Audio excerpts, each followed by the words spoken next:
Bom dia, irmãos. Graça e paz. Estamos meditando sobre temas atuais e iniciamos falando sobre a principal característica do homem da iniquidade e o que o impede a sua manifestação. Ele é chamado de anomos, em 2 de Tessalonicenses, capítulo 2, ou seja, contra a lei. Então, baseado nesse texto de Tessalonicenses, inferimos que a lei de Deus, em sua multiforma, é o que tem impedido a manifestação do homem da iniquidade. Porém, segundo o mesmo apóstolo Paulo, o mistério da iniquidade trabalha intensamente contra essa lei para o soltar das amarras e das correntes que o Senhor o agrilhoou, segundo Apocalipse capítulo 20, de 1 a 3. Disse ainda que iria falar sobre 3 esferas ou 3 dimensões dessa lei gravada no coração, na natureza e nas estruturas políticas sociais das nações. O primeiro aspecto dessa lei, gravada em nossos corações, tem sua promessa explícita em Jeremias 31, a partir do verso 31. Isso escrito 605 a.C.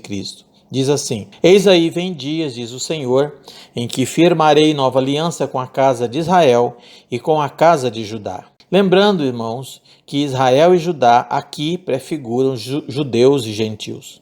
Não conforme a aliança que fiz com seus pais, no dia em que os tomei pelas mãos para os tirar da terra do Egito, porquanto eles anularam a minha aliança, não obstante eu os haver desposado, diz o Senhor. Porque esta é a aliança que firmarei com a casa de Israel. Depois daqueles dias, diz o Senhor, na mente lhes imprimirei as minhas leis, também no coração lhes inscreverei. Eu serei o seu Deus e eles serão o meu povo. E diz ainda em Isaías 65, 1 e 2: Fui buscado dos que não perguntavam por mim, e fui achado por aqueles que não me buscavam. A uma nação que não se chamava pelo meu nome, eu disse: Eis-me aqui, eis-me aqui. Estendi as minhas mãos o dia todo a um povo rebelde, que anda por caminhos que não é bom, e após os seus próprios pensamentos. Essas promessas se cumpriram, irmãos, e elas são explícitas em Romanos capítulo 2, quando Paulo fala ali sobre os 4 critérios do juízo de Deus.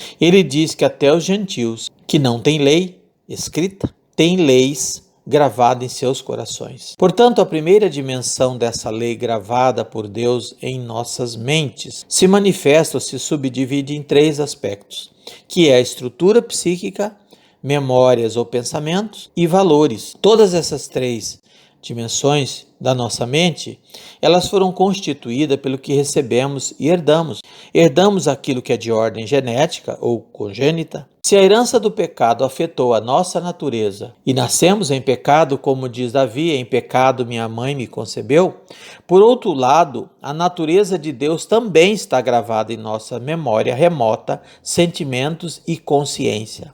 A estrutura psíquica diz respeito à forma, ao modelo de funcionalidade. Por exemplo, somos herdeiros de uma estrutura psíquica que vem de uma matriz do pensamento grego. Paulo usou muita dessa estrutura para traduzir o evangelho para os gentios, e essa estrutura, por sua vez, formatou o pensamento judaico-cristão no Ocidente. Abre parênteses. Eu particularmente acho que Deus levantou aquela gloriosa geração dos grandes filósofos gregos para serem os instrumentos na construção dessa matriz. Fecha parênteses. Dentro dessa estrutura de funcionalidade tem os conteúdos dos pensamentos e as memórias, que para nós, uma cultura católica e protestante, são todas de ordem das figuras, dos símbolos e dos valores ou significados do cristianismo, ainda que não percebemos. E por último, essa herança são reproduzidas de geração em geração, formando assim uma escalada de valores ético, moral e comportamental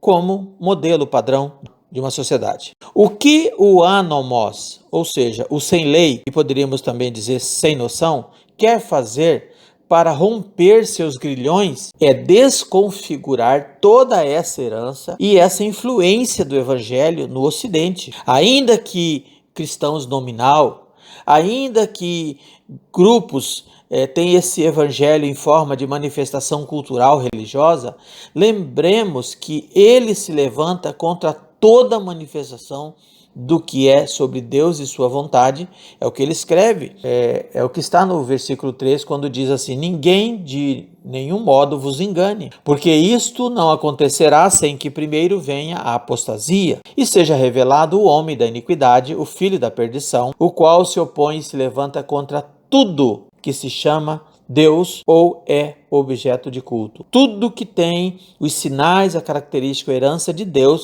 o anticristo vai se levantar contra. E é por isso, amados, que a agenda do governo mundial investe pesadamente em forma de programas e políticas sociais contra tudo que é sobre Deus e sua forma de pensar. Se você ainda não entendeu, todos os programas políticos do socialismo estão a serviço desse mistério da iniquidade. Desde o início dos programas de escola de tempo integral que vem do nazismo, leia a história disso no Brasil, programas de ideologia de gênero, direitos humanos, fomentando programas e legislação para dar direito e incentivo ao aborto, delinquência, privilegiar o errado.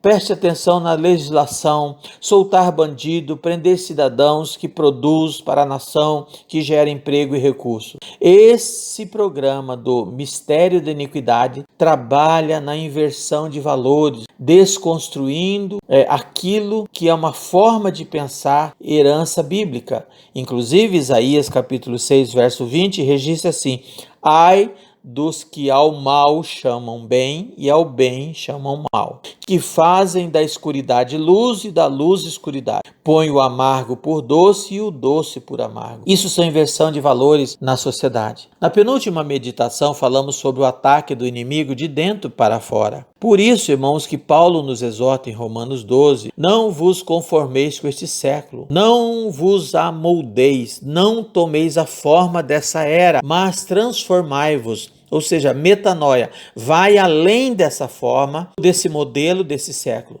Israel nunca deixou a religiosidade, porém, mesmo praticando todos os seus ritos, perdeu a essência do seu relacionamento com Deus. É o que diz Isaías, no capítulo 1, quando o Senhor escreve por meio, diz assim: as vossas festas de lua nova, as vossas solenidades, a minha alma as aborrece, já me são pesadas, estou cansada de as sofrer. Pelo que quando estendeis as mãos, escondo de vós os olhos, sim.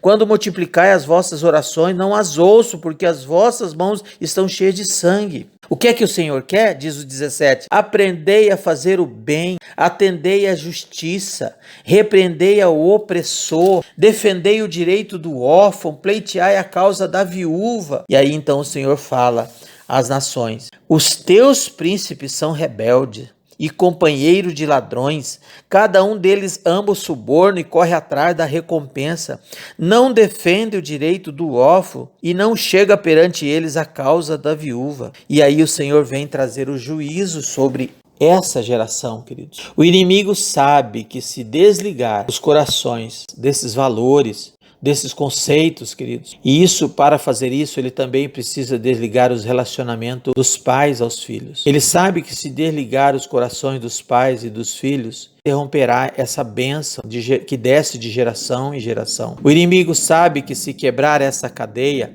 facilmente substituirá por qualquer outra coisa. Por isso o Senhor diz lá em Malaquias 4:6, que quando enviar o espírito de Elias, que é a palavra profética, diz o versículo 6, converterá os corações dos pais aos filhos. Por quê? Porque a bênção é uma hereditariedade. Está registrado em Atos 2:39.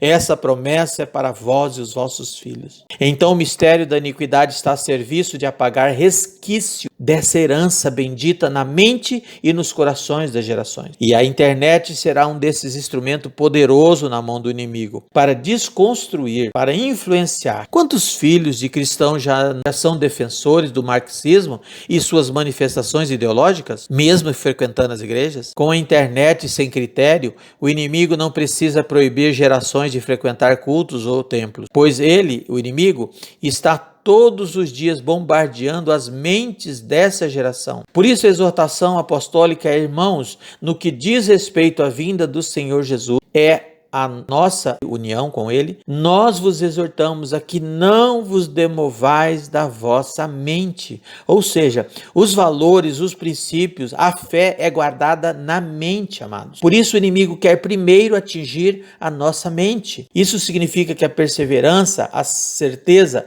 será o grande antídoto contra o ataque do anticristo. Por isso que ele vai atacar as bases da fé, que é a verdade. Pois se a fé é a certeza e a convicção, destrua a certeza e abale as convicções, infiltre a contradição e o resto será consequência.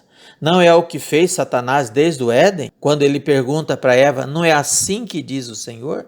Não é isso que Satanás tentou fazer contra próprio Cristo no deserto, quando levantou o questionamento, se és filho de Deus? O verso 3, portanto, irmãos, diz assim, porque isso não acontecerá sem que primeiro venha a apostasia e seja revelado o homem da iniquidade, o filho da perdição. E com todo engano, diz o verso 10, de injustiça aos que perecem, porque não acolheram o amor da verdade para serem salvos. O verso 11, é por este motivo, pois que Deus lhes manda a operação do erro para darem crédito à mentira, a fim de serem julgados todos quantos não deram crédito à verdade, antes, pelo contrário, deleitaram-se com a injustiça. Conhecereis a verdade, e a verdade vos libertará. Que Deus nos ajude fraternalmente em Cristo, Pastor Ian.